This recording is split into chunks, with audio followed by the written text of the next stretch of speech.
Assalamualaikum warahmatullahi wabarakatuh.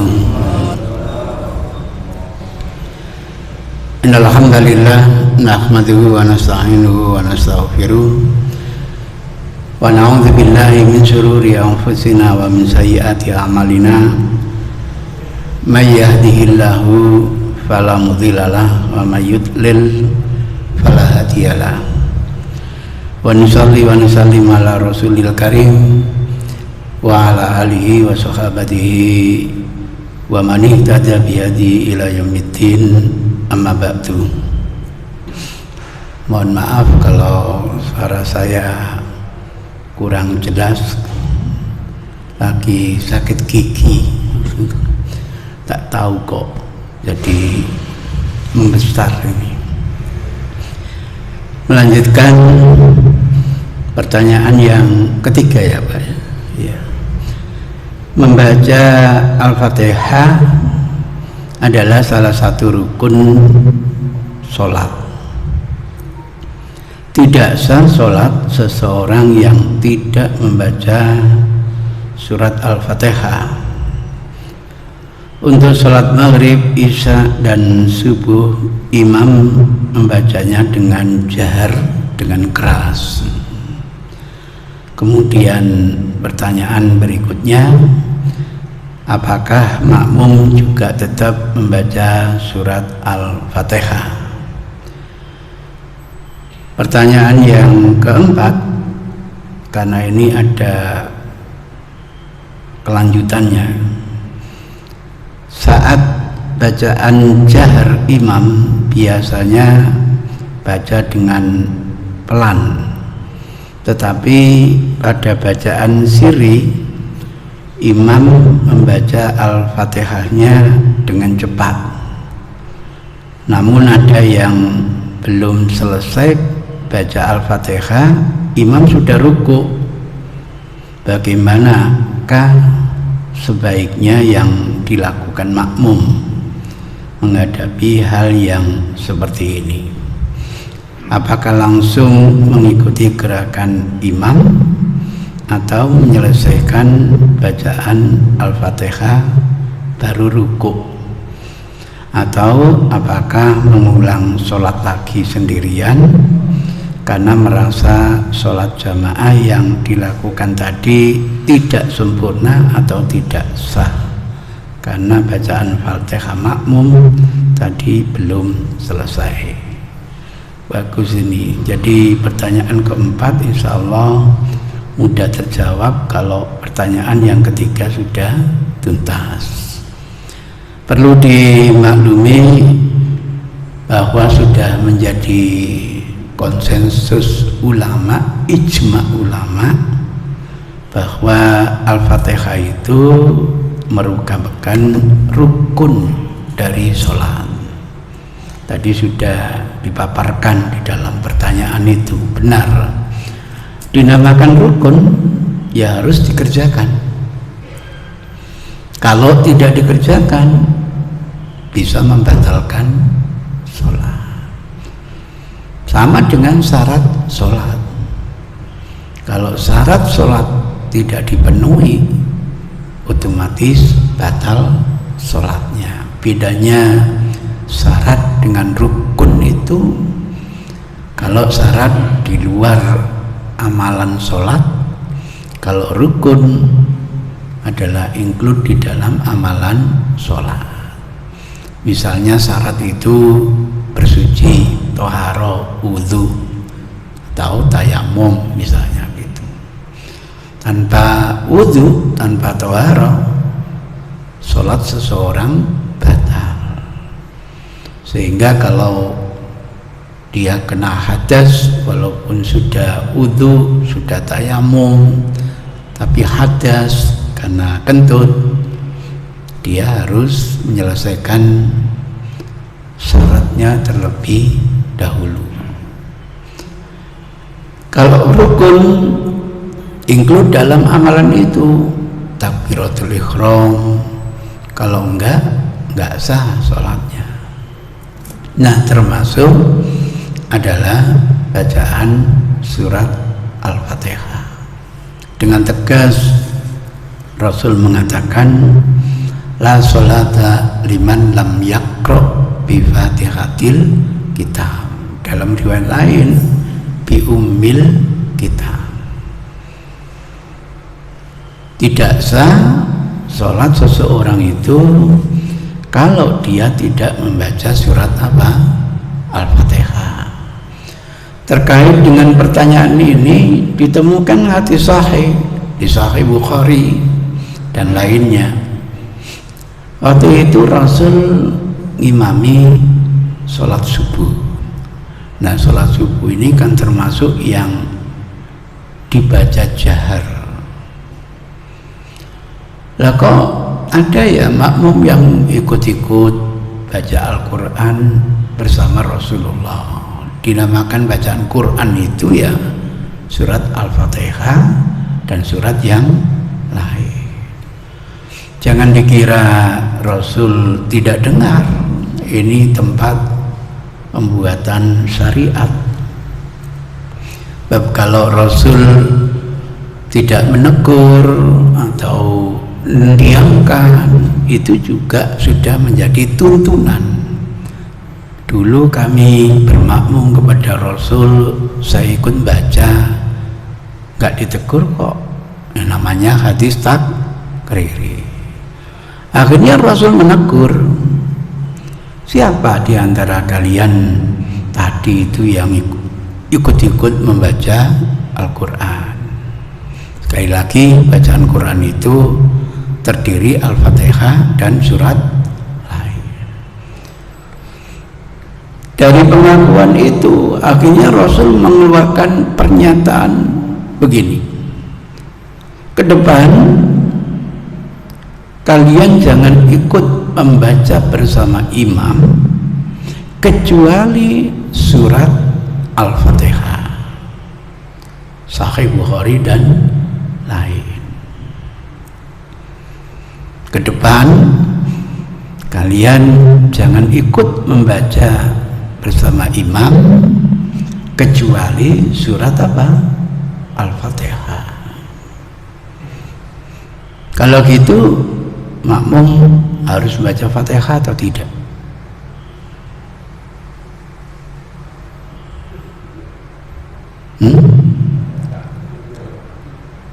Kalau begitu makmum harus baca Fatihah atau tidak? Harus. Ke depan kalau bermakmum kepada imam yang dijaharkan, kalian jangan membaca Quran kecuali Al-Fatihah. Maksudnya kecuali Al-Fatihah yang harus apa? Dibaca. Dan itu rangkaian dari hadis.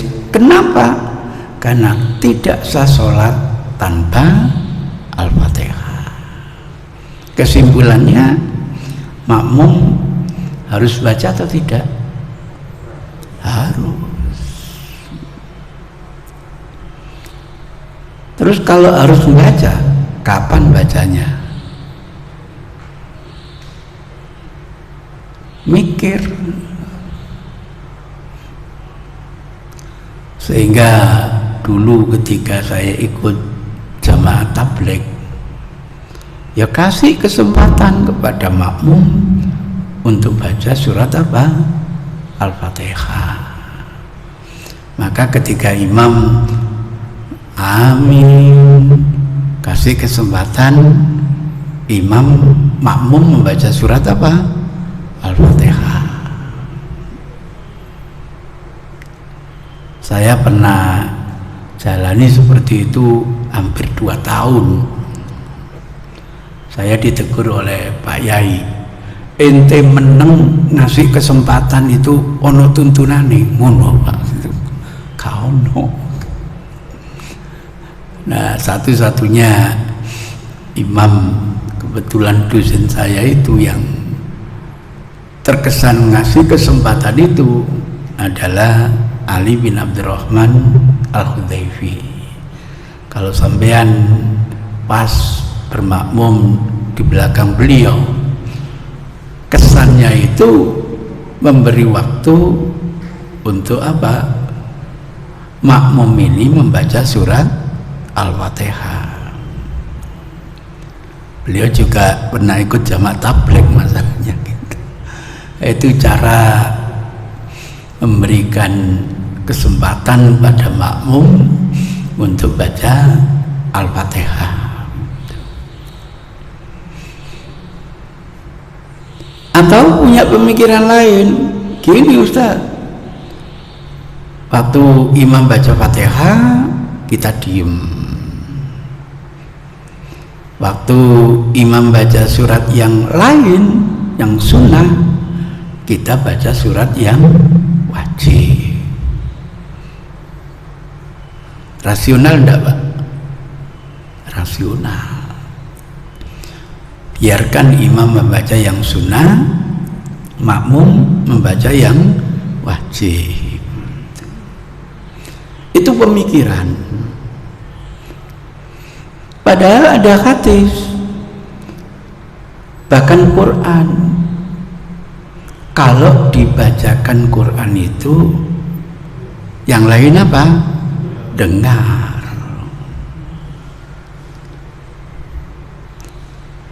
Ayat ini turunnya pada sholat yang dikeraskan apa? Bacaan. Ayat ini turun pada sholat yang dikeraskan bacaannya. Imam membaca surat Al-Baqarah memang sunnah, tapi ketika imam membaca, hukum mendengarnya sunnah atau wajib? Wajib. Nah, terus kapan bacanya? Mumet toh, mumet.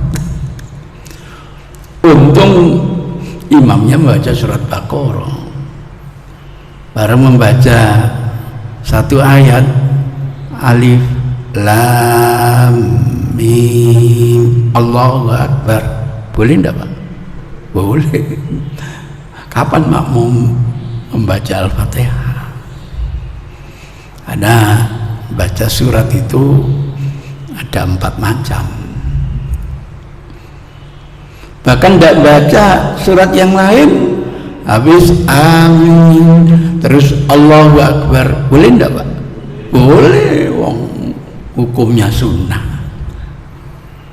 Andaikan imam tidak membaca surat yang lain, langsung Allahu Akbar ruku, boleh, sah sholatnya. Karena bacaan selain Al-Fatihah hukumnya sunnah. Andaikan ditinggalkan, kata ulama tidak apa-apa, kalau kata saya eman gitu. Jadi begitu, jadi kemelut pemikiran, ya boy. Itu kadang-kadang kalau kita belajar hadisnya belum tuntas, bingung seperti ini. Kenapa? Nanti ada cerita berikutnya, sama pada sholat yang dikeraskan bacaannya. Dalam riwayat lain sama kasusnya sholat subuh. Oh, turun firman Allah Subhanahu wa ta'ala di waktu sholat.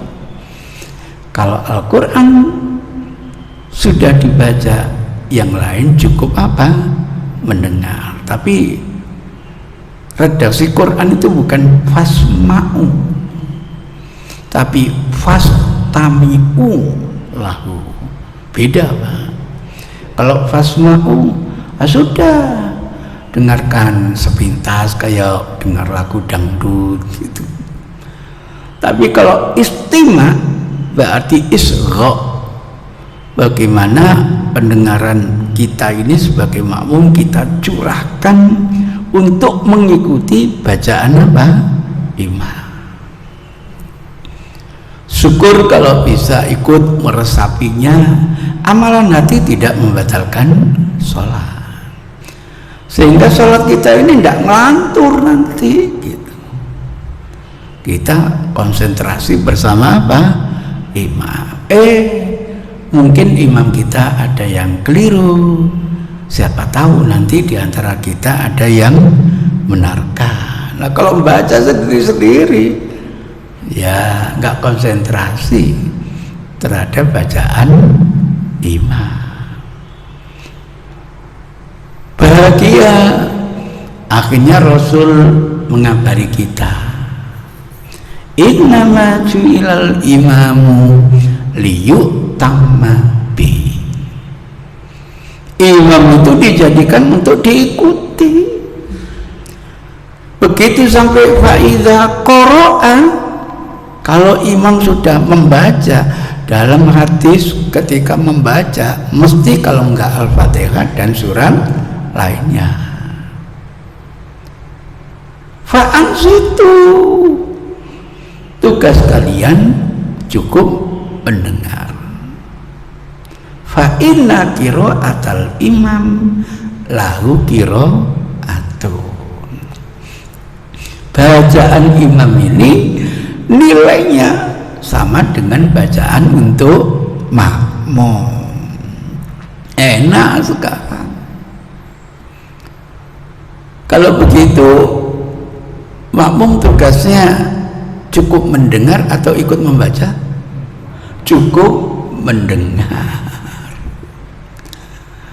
Mungkin suku ini, sahabat kita ini tidak ikut jamaah mungkin.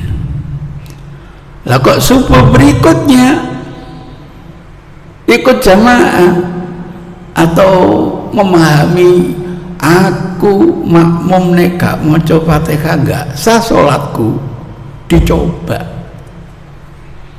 dicoba untuk membaca Fatihah. Caranya adzan. Rasul kalau sudah membaca Alhamdulillahirabbil alamin, berhenti, sakta, menunggu jawaban dari Allah. Hamidani abdi, duh hambaku memuji kepada.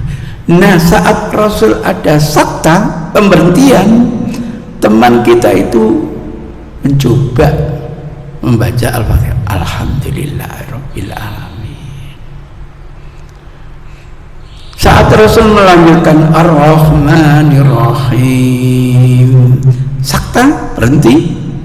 Yang Maha Pengasih, Maha Penyayang, dijawab oleh Allah, Hamidani abdi, asna alayya abdi, duh laki-laki hambaku memuja dan memuji kepadaku.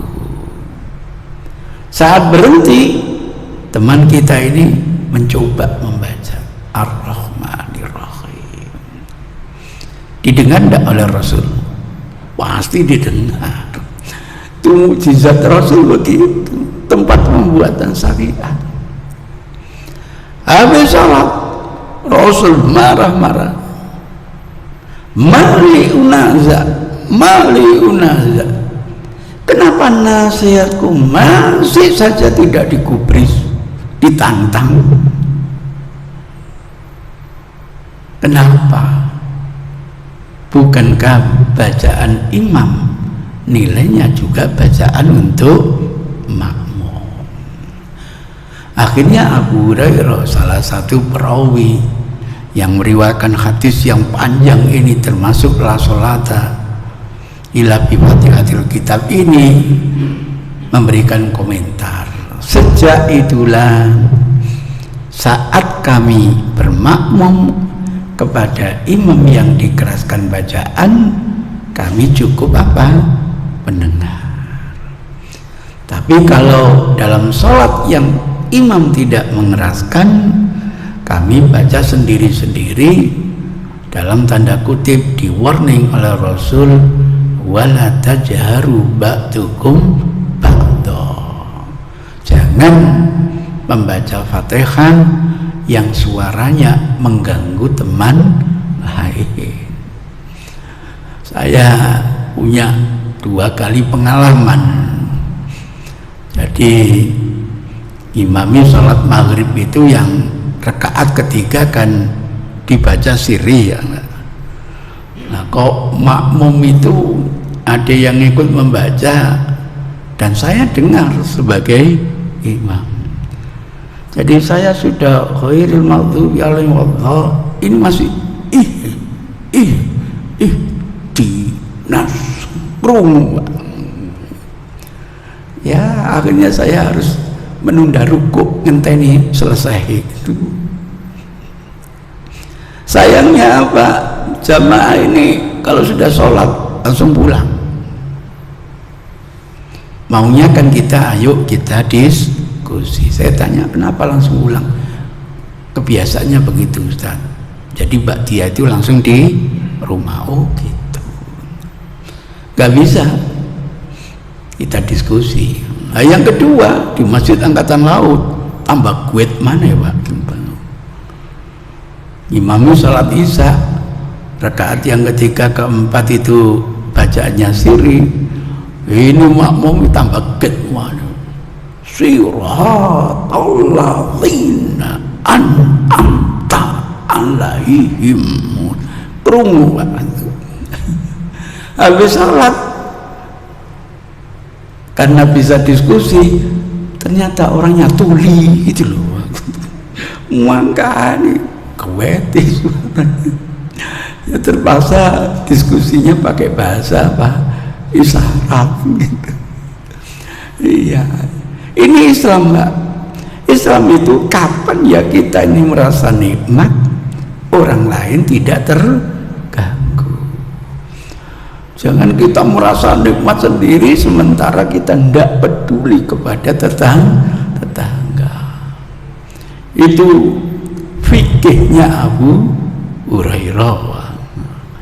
Sejak itu kami hanya mendengar bacaan imam saat imam mengeraskan bacaan dan membaca sendiri-sendiri saat imam tidak mengeraskan bacaan, dengan catatan kami dilarang untuk saling mengeraskan bacaannya. Masya Allah, rinci sekali Pak. Akhirnya saya temukan gimana dengan hadis tidak sah sholat tanpa Fatihah. Hadisnya sahih, dan hadis sahih itu difahami siapapun yang sholat secara sengaja tidak baca Fatihah tidak sah sholatnya. Tapi bagi teman-teman yang punya uzur, selalu mendapat solusi cerdas dari Rasulullah Shallallahu Alaihi Wasallam. Apa uzurnya? Satu, lah kok kita memang belum hafal surat Al-Fatihah. Jangan dikira tidak ada solusi dari Rasul.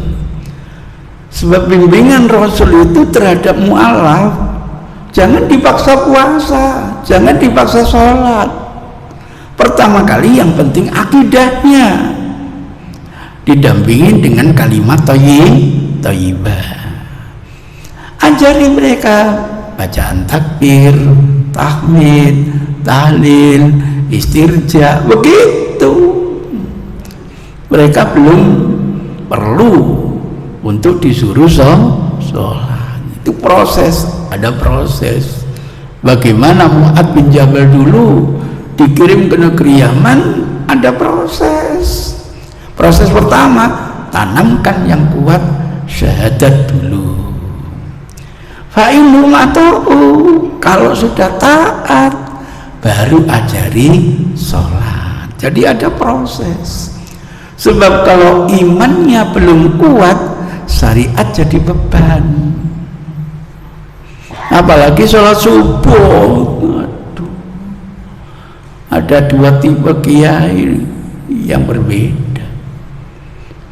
Ini mu'alaf, sholat subuh nggak bisa, lapor, Pak Yai, saya sudah meluk Islam, alhamdulillah. Sejak kapan?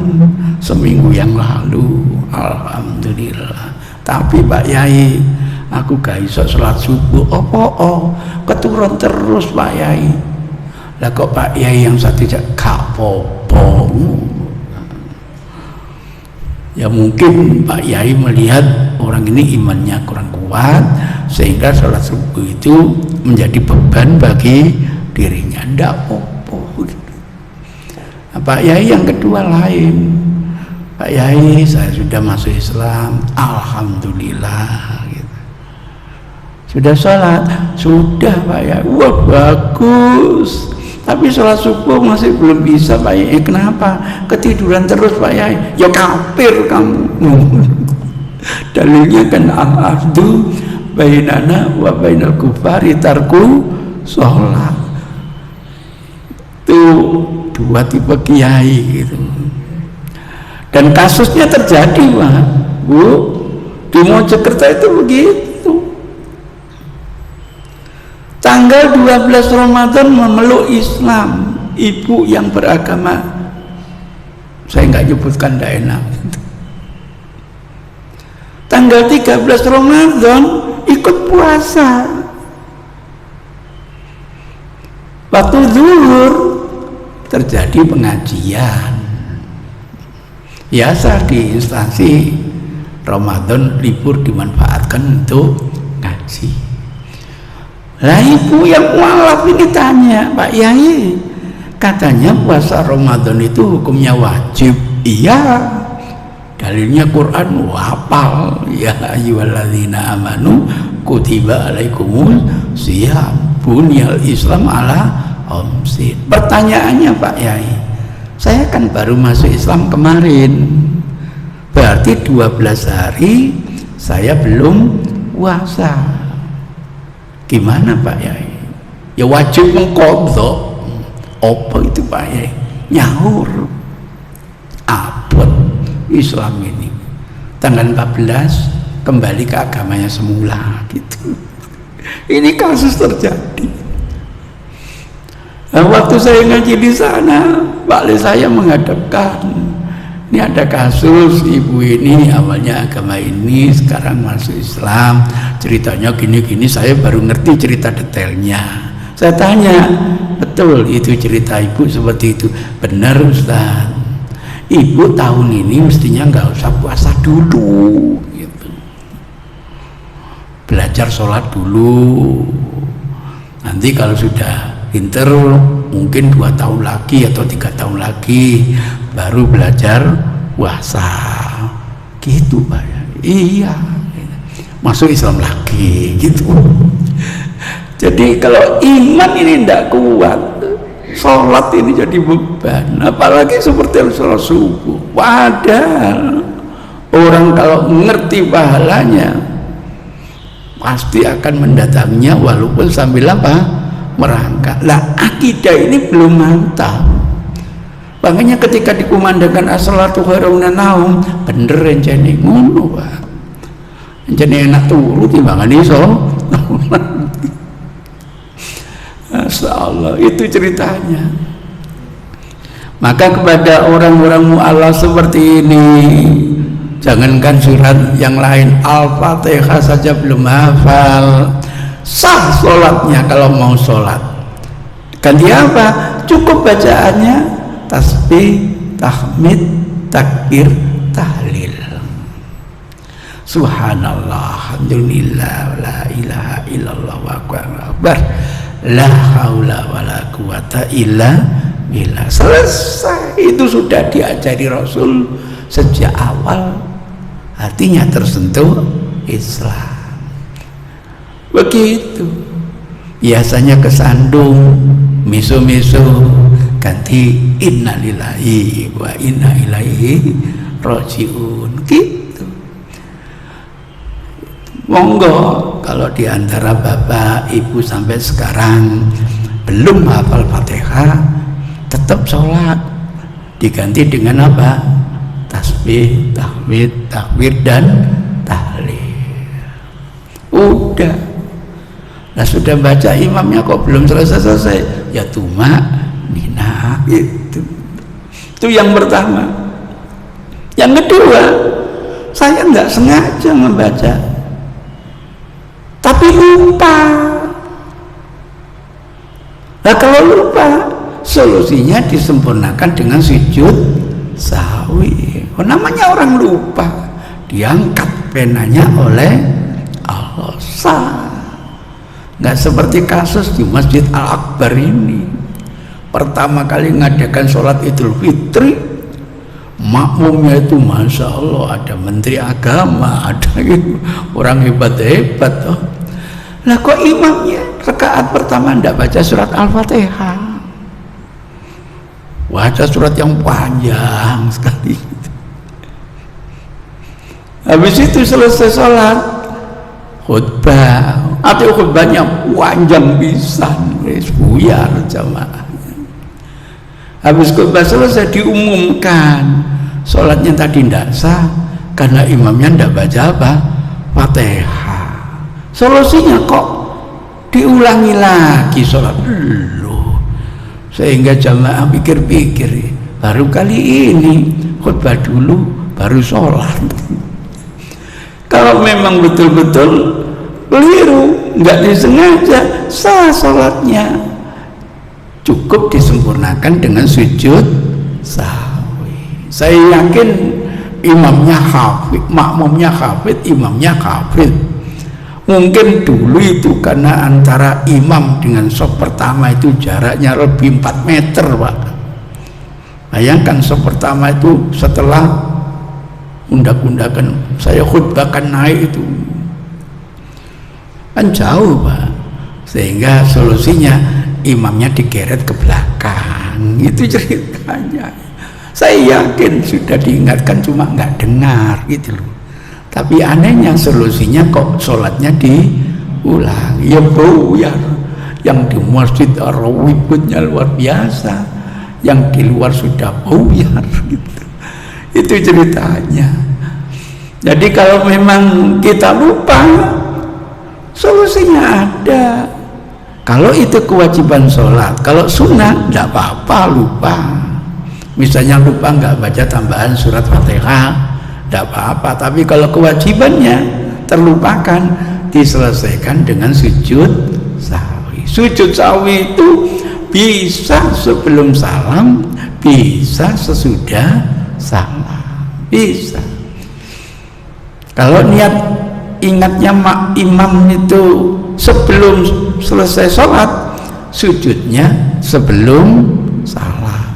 Sebelum salam itu ada 2 cara, sebelum tasahud atau sesudah tasahud sebelum salam. Tapi kalau ingatnya setelah sholat, kebetulan kelebihan sholat, maka sujud sahwinya diselesaikan setelah salam dan kalam, setelah salam dan diskusi. Karena kita pernah bermakmum di belakang Rasul, kok sholat zuhur 5 rakaat gitu. Nah teman-teman tidak berani mengingatkan Rasul, mungkin hari ini ada bonus gitu loh. Habis sholat kan teman kita Dzuliyada ini berani ngomong, angkat bicara, ya Rasul, azidati sholat, apakah hari ini kita dapat bonus sholat?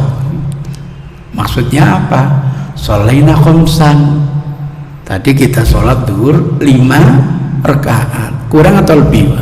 Lebih. Begitu yakin adanya kekeliruan, Rasul langsung membimbing dengan sujud apa? Sahwi. Jadi kesalahan Rasul itu jadi syariat, sehingga nanti kalau kita keliru ada solusi dari Rasul. Nah yang ketiga, uzurnya apa? Uzurnya masbuk, nggak ada niatan. Saya sudah ingin berangkat, tapi kok bannya kempes. Pas di perjalanan ada orang yang harus saya bantu, sehingga saya ada uzur terlambat mengikuti sholat apa? Jamaah. Solusinya apa? Masuk ke dalam shaf dulu. Setelah masuk shaf, baca takbiratul ihram. Setelah baca takbiratul, ikuti gerakan imam kondisi apapun. Imam ruku, ikuti rukuk, imam sujud ikuti sujud. Kalau kalian nututi rukuk bersama imam, kalian dapat 1 rakaat. Ini menjawab pertanyaan yang kedua nanti, sama seperti itu. Jadi ketika imam misalnya cepet luar biasa, ya kan makmum harus ikut, Pak. Belum selesai Ustaz Fatihahnya, enggak apa-apa, ikut rukuk bersama imam, sudah dapat hitungan 1 rakaat. Lain lagi diskusi, Pak Imam kok cepet banget, iya aku lo kebelet pengen gitu. Lain kali mbok yo agak panjang Pak Imam, saya tadi belum tuntas. Diskusi, kalau nggak gitu menit cepet maneh. Mau maneh sampean ke Blitar. Muka-muka kuat. 23 rakaat hanya 7 menit ya Pak. Dan tahun kemarin lebih ranking lagi, nggak sampai 7 menit Pak. Wes petang menit itu itu ceritanya. Jadi dijadikan imam itu wajib diikuti. Imam salah, makmum wajib ngikuti nggak? Wajib. Ini ada cerita di Surabaya itu, imam ini misterius Pak, nggak tahu siapa, tapi begitu komat komandangan langsung dia jadi imam di mihrab. Padahal takbir sudah menyiapkan Mbak 2 imam, keduanya mahasiswa saya. Orang misterius ini datang komat langsung dia ke mihrab bertindak jadi imam. Ya enggak apa-apa kalau dia merasa lebih berhak jadi imam, tapi bacaannya Ustaz banyak kelirunya gitu. Baru ketahuan itu kalau dia mohon maaf dari darah hadis gitu loh, baru ketahuan itu. Yang akhirnya ketika wafat nggak boleh dimakamkan di makam umum itu. Alasannya masyarakat, ini makamnya orang kafir menurut kalian gitu. Maka nggak nerima orang muslim kayak kalian, ngomong. Akhirnya dimakamkan di rumahnya sendiri itu Pak ceritanya. Jadi mereka itu doktrinnya nggak boleh bermakmum kepada orang kafir itu Pak. Tapi kalau jadi imam boleh gitu loh. Sampai sakmono konco situ. Lah suatu saat kejadian imam sholat isya sudah dapat 4 rakaat masuk berdiri, makmumnya mengingatkan subhanallah subhanallah begitu. Nah imam ini tetap berdiri. Lah kok sepakat jemaah ngenteni lungguh gitu. Ngenteni duduk apa aja lanjutkan sendiri ngono. Enggak, walaupun imam itu keliru berdiri, makmum wajib apa?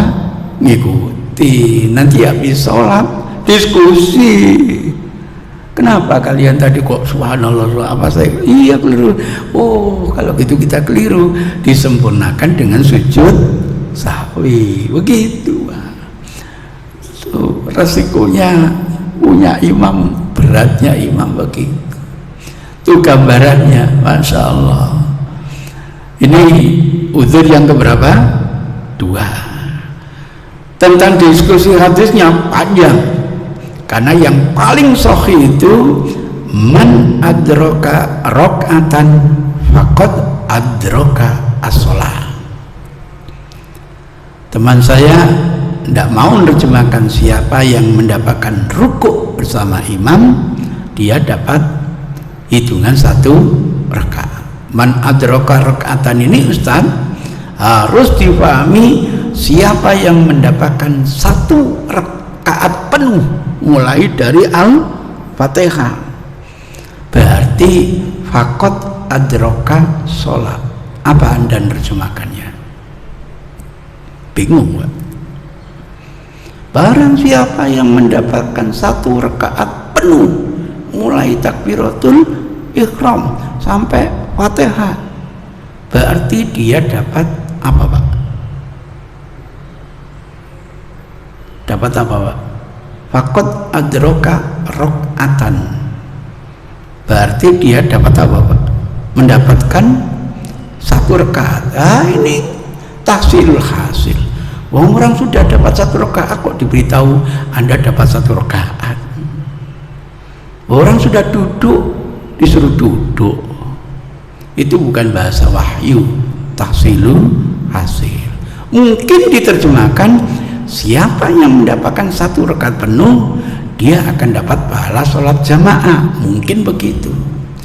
Tapi itu pun tidak benar. Wong kita ikut duduk tasahud saja sudah dapat pahala jamaah. Nah, paling enak minta bantuan penjelasan dari Rasul. Ditemukan redaksi man adraka ruku'a faqad adraka sholat. Sayang hadis ini dhaif. Tapi untuk menerjemahkan tidak ada masalah. Siapa yang mendapatkan ruku bersama imam berarti dia mendapatkan hitungan rakaat. Hadisnya dhaif untuk menjelaskan makna rakaatan. Nah, kebetulan ruku itu kadang diibaratkan rakaat oleh Rasul.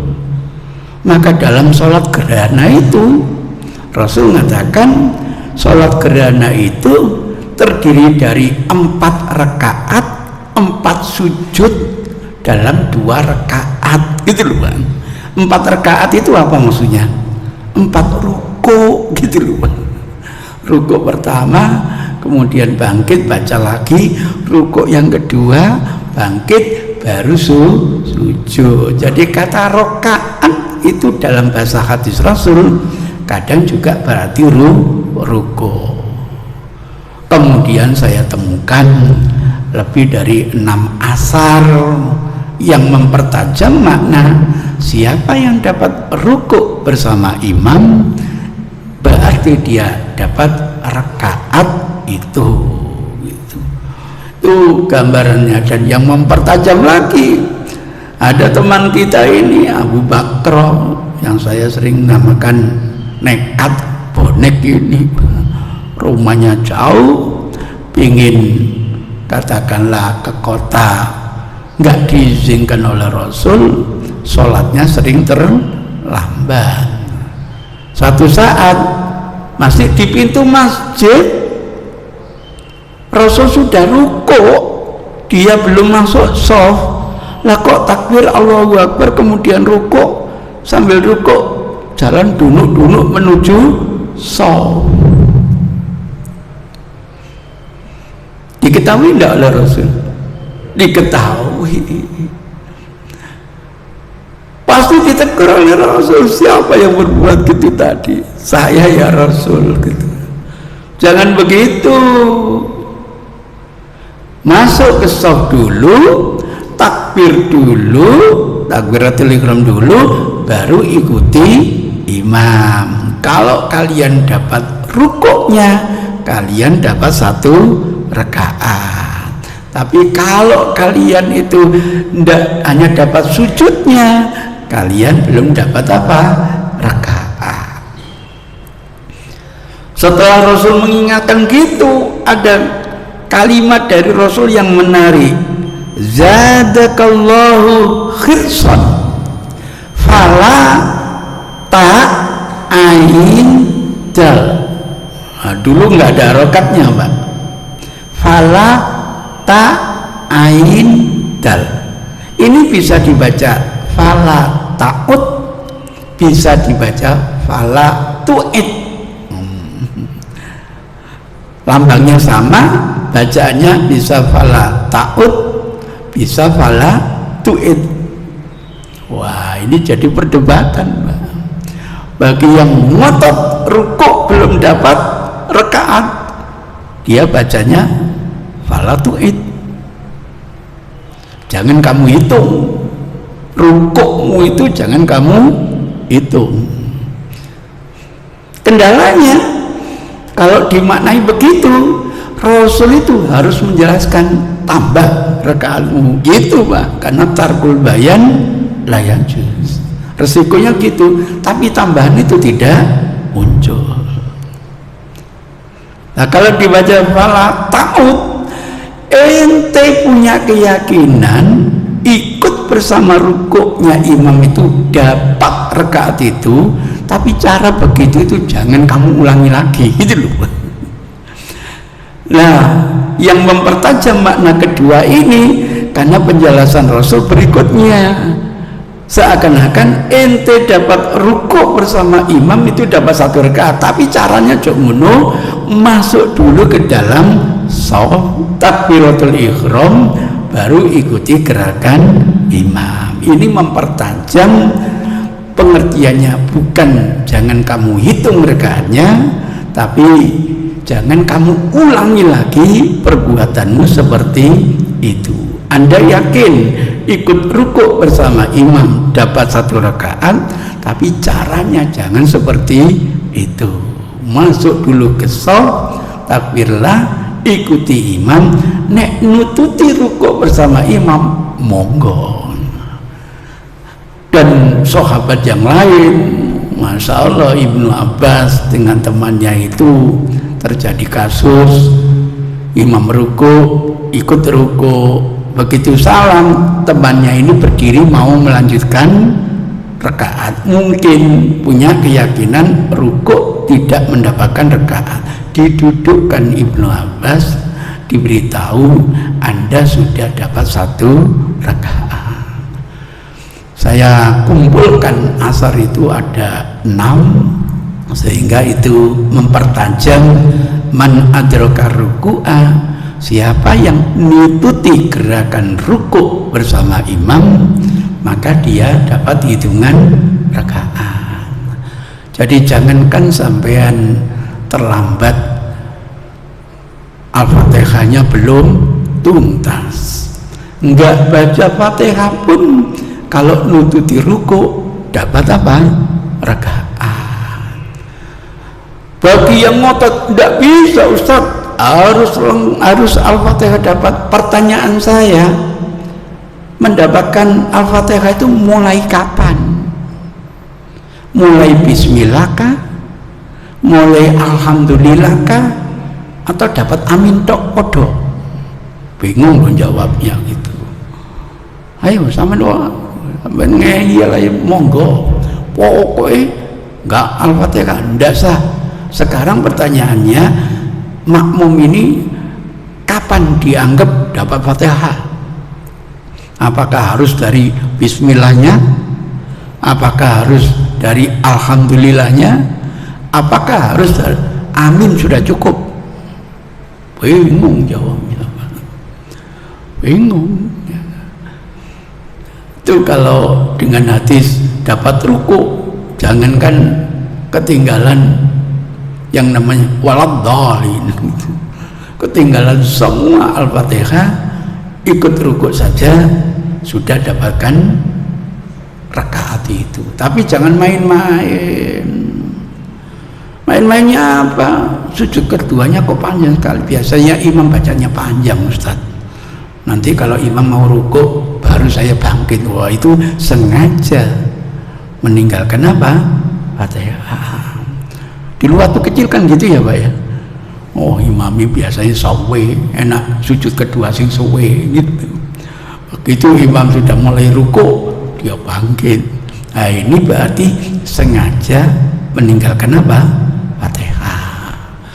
Itu uzur yang keberapa Pak? Yang ketiga. Uzur yang pertama tadi apa? Belum hafal Fatihah. Solusinya tasbih, tahmid, takbir dan tahlil. Uzur yang kedua tadi apa Pak? Lupa. Solusinya disempurnakan dengan sujud sahwi. Uzur yang ketiga masbuk. Solusinya ikuti gerakan imam, dapat ruku, insya Allah dapat hitungan rakaat. Ini sekaligus menjawab pertanyaan keempat tadi Pak ya. Wah, karena imamnya cepat, maka Al-Fatihah belum tuntas, imam sudah ruku, harus diikuti apa? Ruku. Sampai menyelesaikan Fatihah, imam itidal, sampai sujud di ruku dewi, imam sujud, sampai itidal dewi. Wah, repot itu. Jadi begitu solusinya. Setelah itu diskusi, Pak Imam kok cepat banget? Oh, kalau ada masalah itu, kalau enggak, siapa tahu imamnya akan bercermin diri. Oh, kemarin itu kecepatan, berikutnya akan saya ya perpanjang dikit. Kalau enggak ditegur, ya dianggap benar gitu. Itu uzur yang ketiga. Uzur yang keempat apa ya kira-kira? Bermakmum kepada imam yang dikeraskan. Solusinya cukup mendengar bacaan imam gitu, Pak. Jadi waktu saya sholat subuh, saya harus baca Fatihah. Uzur, punya uzur apa? Imam mengeraskan bacaan. Maka Rasul memberi solusi. Solusinya cukup mendengar. Syukur kalau mendengar tadi saya katakan diikuti amalan hati, ikut diresapi, ikut dipahami, sehingga nanti kita terus dalam konsentrasi. Tapi kalau hanya mendengar tok, kadang-kadang setan datang, waduh, nang di pikirannya itu. Dan kebetulan kalau imam ada kekeliruan, siapa tahu di antara kita ada yang meluruskan bacaan imam. Baru 4 uzur itu yang saya ketahui setelah menghimpun sekian banyak hadis. Saya tidak tahu suatu saat mungkin dapat lagi uzur kelima. Apa uzur kelimanya? Belum menemukan saya. Dan terus ilmu ini kita update. Siapa tahu nanti ada terus berkembang.